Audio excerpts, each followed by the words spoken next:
Hey everybody, Jeff, your executive gardener here. Hey, we're here in 98 degrees in steamy Houston, Texas. We're here for another episode. So who the heck likes hot, or I should say, what likes hot, humid weather? 100 degrees, 100% humidity, just dripping wet. I'll tell you who and what. The okra plant. The okra plant is without question one of the best plants to plant in the summer when your temperatures are above 85 degrees up to some areas, I'm sure, of the country and around the world get 105 degrees. Okra is the ideal summer plant.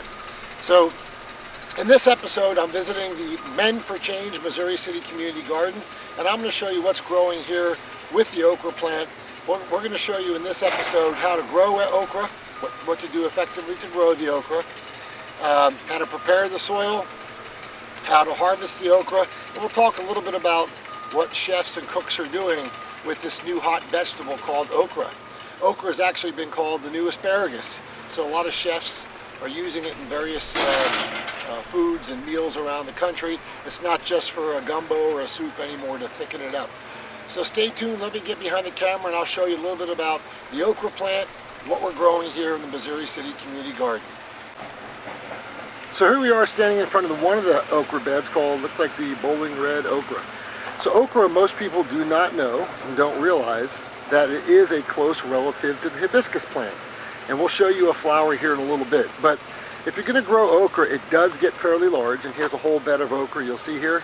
Looks like it's marked bowling red okra. And this is the variety. And we have 4 beds of okra here because it's one of the few things that do grow here in the summer. A lot of people in the community do like okra. So when you're growing okra, it's really important that you have rich organic matter into your soil. So as you see here, we do have a raised bed, and the soil is definitely what we do every year is we load it with organic matter. As you can see there, every year we recharge it with a ton of organic matter. We do not use any chemical fertilizers in this garden, thus it's called an organic garden.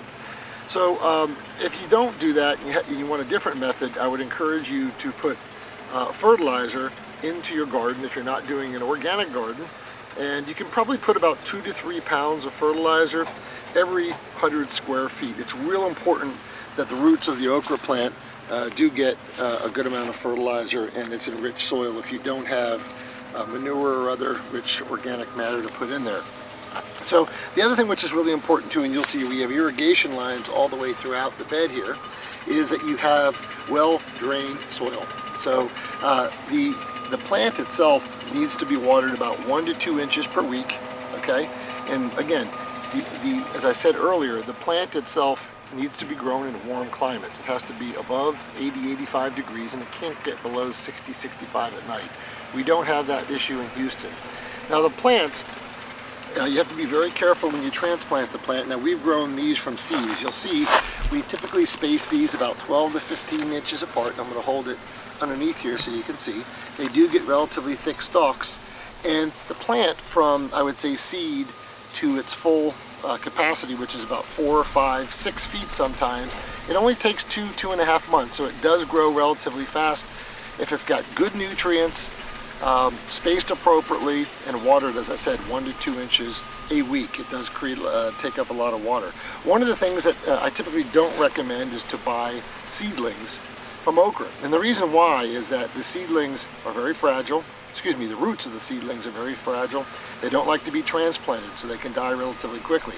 So that's a bit of an issue, and it's probably the only option some of the folks have that live in the northern climates and the colder climates. We don't have that issue, so we plant all of ours from seed here into the raised bed. And this raised bed, as you'll see here from next to us, is about 20-25 feet by 4 feet across. But let me show you the plant. So this is the flower. It's a beautiful flower, and it is related to the hibiscus plant. The okra is, so that's what I just talked about. One of the things that you'll commonly see is the stem of the plant, is you'll see ants crawling up the stem of the plant. And the reason why is that the ants crawl into the flower there and get the nectar, then crawl down. So typically ants aren't a problem for the okra plant. However, fire ants at times can be a problem for the plant, so watch it out. These plants, the pests that are common to them are beetles and aphids. So you want to check out for those every so often. So let me show you, as I said, one of the things I'll show you is, so this is a plant, looks like some of our team was harvesting. So you'll see Let me do a close-up here. You want to, here's a baby okra right there that's growing, and you'll see where my finger is, okay? That's a baby okra.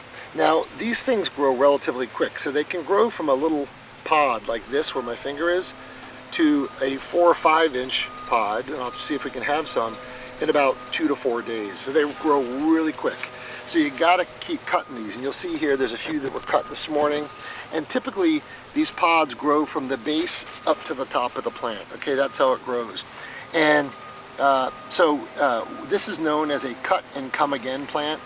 The okra is, so when you cut it, they will grow back pods on the plant relatively quickly. So you need to check the okra plant every 2 or 3 days. I apologize, it stopped recording there for a second. So let's take a look at the plant. Let's take a look at kind of what we have here, and you'll see there's a few pods in there, but that's what the okra looks like. And there's another flower, an okra flower, you'll see right there. But they're very prolific. Another flower, again, just beautiful flowers. And commonly, as I said, you'll see ants in the flower, so it's not too infrequent. Don't get too worried about that. So it looks like the crew is out here cutting okra this morning, so a lot of it has been harvested. But so these are about 2 to 3 feet tall. They will get about 4 feet tall. Okay, they'll get relatively big, but just keep an eye on them. Keep harvesting them, and I think you'll be very happy.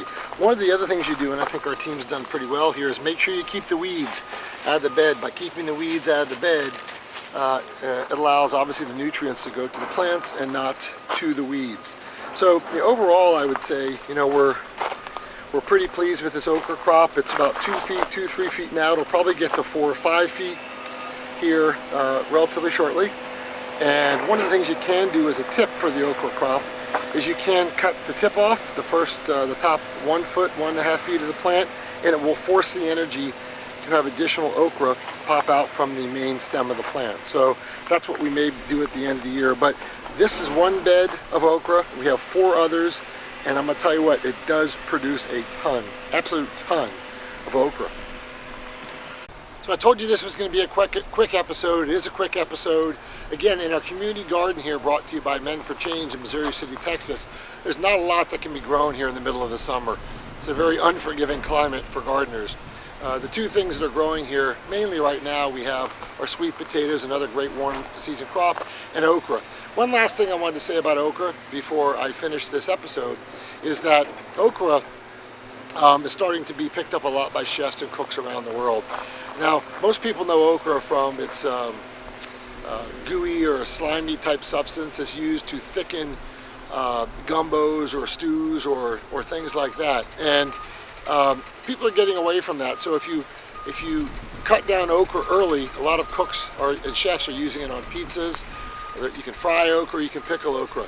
I think it's an acquired taste, just like asparagus, but it's starting to gain a lot of popularity in the culinary arts. So it's something you may want to try. Again, if you're living in a warm climate that stays consistently above 85, 90 degrees, I'd encourage you to try growing okra. Again, it only takes about 2 months to grow, and I didn't get into this episode, but it's full of vitamins B, antioxidants, and vitamin C, and other things as well. So a very nutritious plant for our bodies. So that's a quick episode, growing and harvesting okra. If you like this video, give me a thumbs up. And if you haven't subscribed to the Executive Gardener channel, please do so. We'd love to have you as a subscriber here in the community. In the meantime, have a great one. Give okra a try. Bye.